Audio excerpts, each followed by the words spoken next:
We foul birds at your service. We bring you this here accused. It's human. Human. Man or woman? Woman, it must be. Young or old? Seems to be young. A little girl. She'll be put to death, will she not? She'll be our dinner, won't she? Oh, you know the judge has first taste. We won't get a blasted crumb. Ahem! The birds have done their duty. Let them exit at once.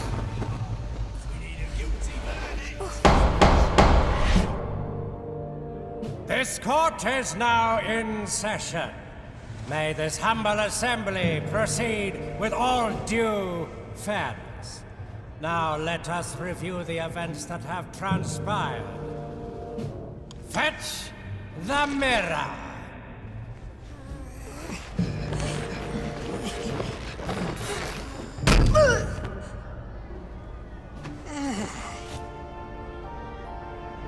Behold! Oh, wonder of... Wonders, the mirror of judgment!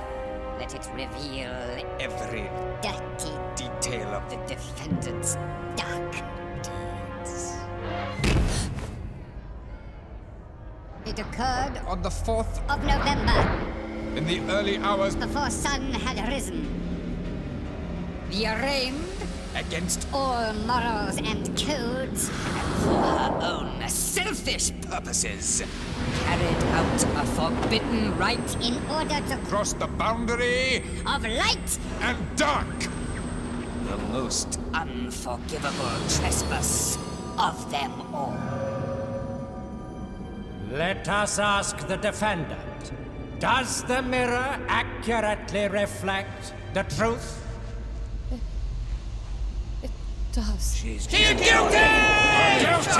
must be punished! Guilty! No room for analysis!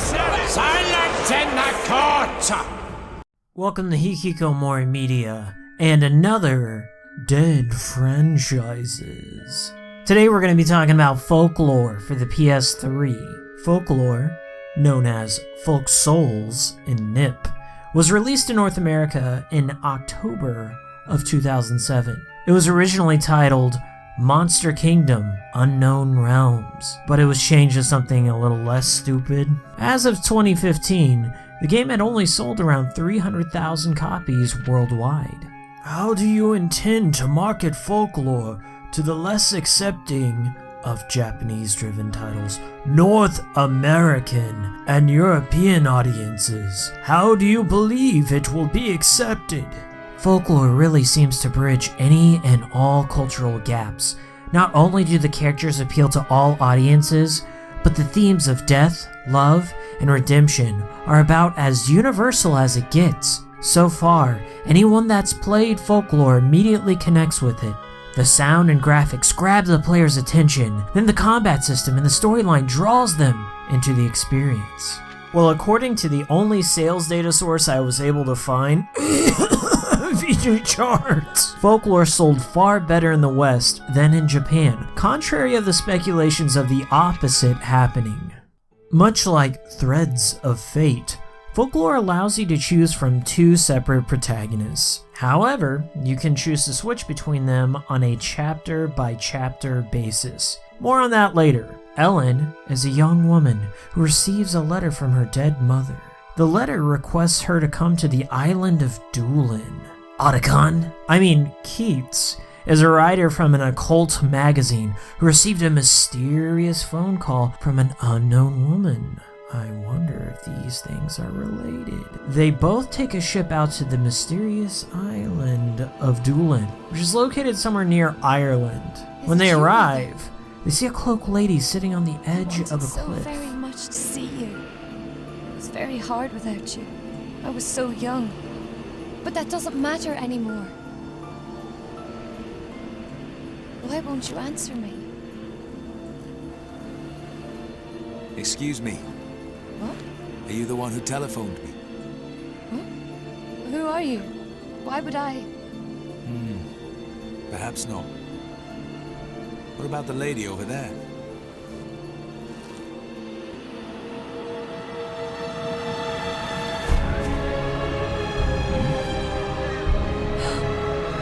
Mother! Hey, no, don't touch. She's dead. We gotta call the Let police. me go!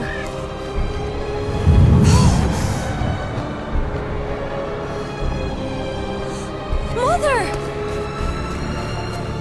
Oh my God. Someone! Someone, please!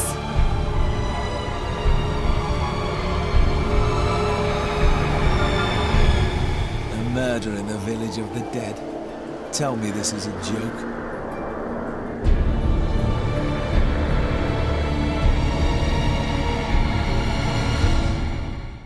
The Village of Doolin acts as a hub world for the game. Its grim-dark atmosphere is accompanied by a melancholic piano theme. The theme of Doolin has both the dichotomy of being comfortable and unsettling at the same time. If you ever get the chance, pick up the soundtrack. It's over 3 discs long of a variety of amazing compositions. I honestly don't know what I'm talking about with music, but I know what I like, and I likes it. The town of Doolin is small, but it stars a cast of citizens, all of whom are mysteriously connected to a fateful incident that occurred 17 years prior to our protagonist's arrival. Ellen crashes in an old fishing shack, and Keats gets his very own man cave / hobbit hole, and god damn, it looks amazing. I wish I had one.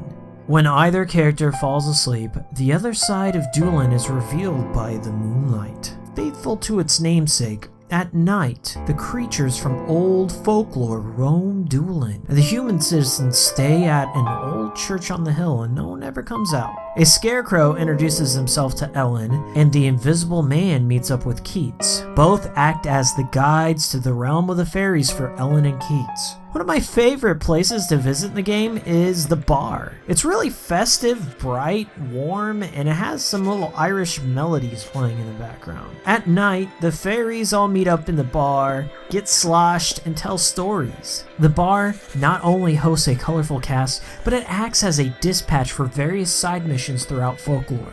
The Cousin It looking bartender is my favorite monster design. He just looks so chill. The protagonists are led by their respective familiars to a Stonehenge, where they are given magical cloaks. And you can meet the dead. The rest, Ellen. It's up to you. But be careful. Finding her might be a good thing. Oh, help me! Hang on. Let me go! Hey, finished.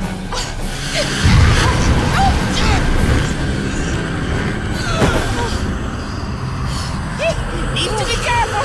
This guy, he'll suck the life out of you just to spite you.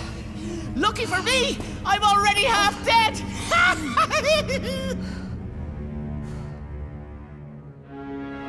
I'll say this just one more time. The Netherworld's a very dangerous place. If you go there, you may never make it back. I must see my mother. If there is any chance of finding her, I can face any danger.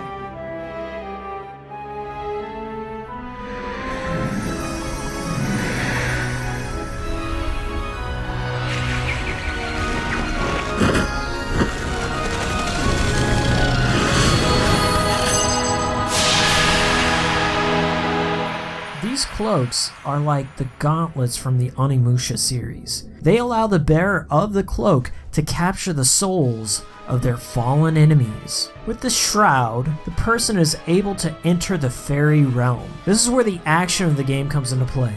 Inside the fairy realm exist evil creatures called folks. After defeating a folk, you're able to capture their souls and then summon them into battle thereafter. The more folk souls you collect, the stronger your individual folk will grow. The capture system is kinda cool.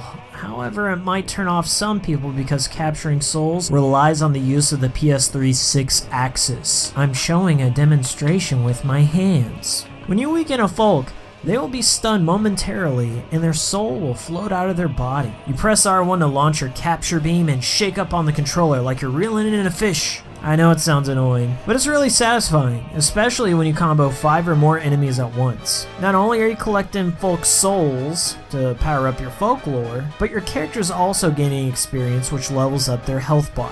Really, that's the only thing you level up in this game. Keeping it simple. The more enemies you combo, the higher the experience payout, and sometimes rarer items will drop rarer. I can't say rare, I fucking try. So where does the strategy come into play? Well, your character is mostly a summoner of folklore. It's your job to move the fuck out of the way whilst your folklore handles the heavy lifting. Each folklore has a certain elemental affinity and elemental weakness. Just think Pokemon. What's cool is that this game doesn't exactly make it fire as it gets.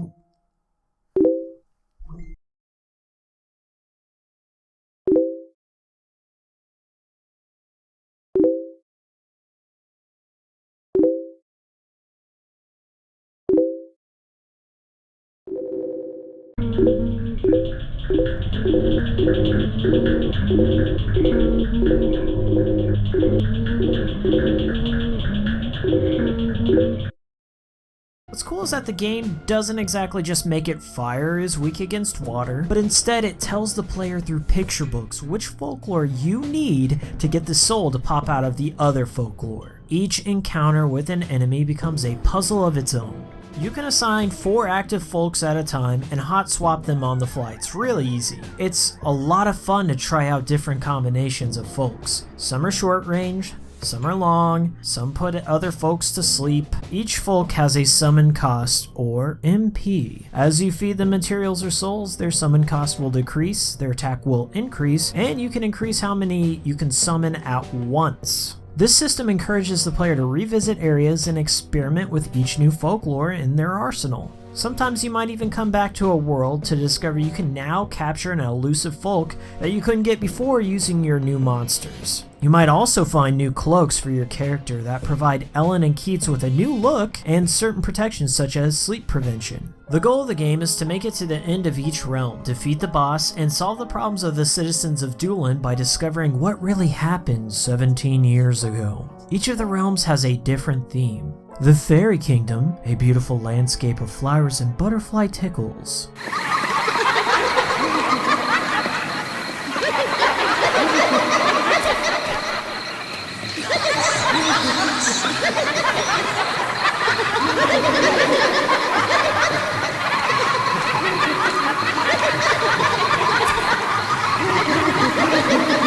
The Warworld, a destructive battlefield of soldier folks. The ocean floor. A mystifying yet terrifying look at the ocean floor. Seriously, I have a personal fear of the ocean, and a giant blowfish that launches missiles out of its mouth does little to mitigate that fear. I was a little creeped out by this place.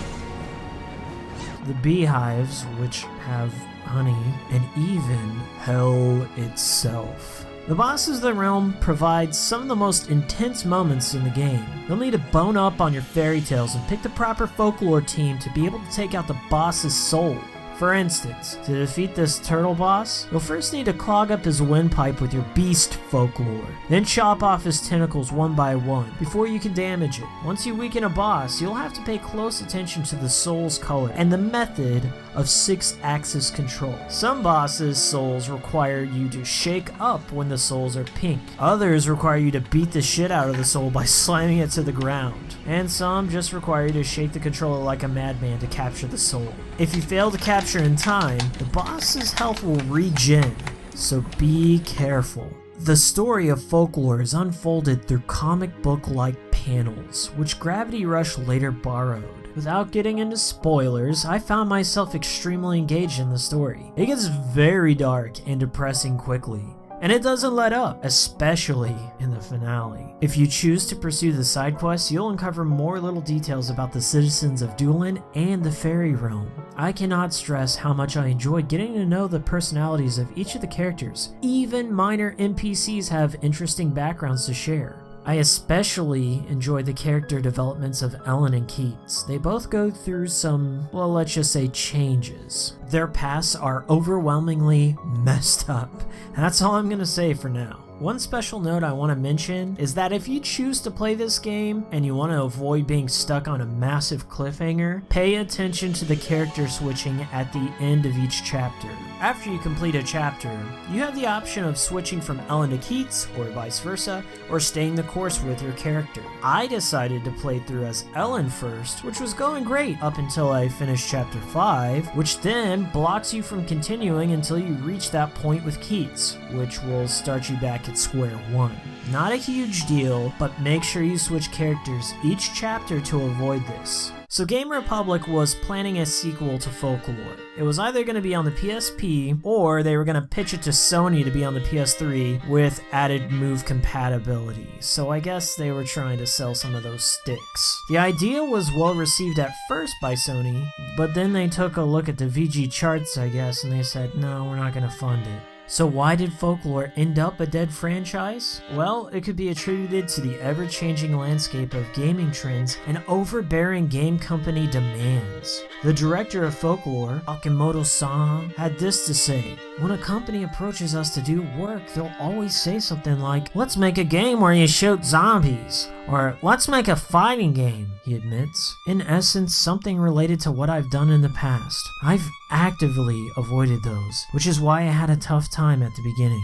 Game Republic went on to make a video game based on the film Clash of the Titans, and one of my personal favorites from their library, Majin and the Forsaken Kingdom, which I might touch on later. Yes, this story of Folklore's failure paralleled the future of its parent company. In 2011, Game Republic also shut down due to debt, and a year later, Okamoto announced that he had retired from making console games and started working on mobile games. Sounds familiar, huh? Thanks for watching the second annual Dead Franchises. I hope you really enjoyed this review because I spent a lot of fucking time making it. If you like what you see, why don't you subscribe so I can get some passive income coming my way? Those nickels and dimes do add up.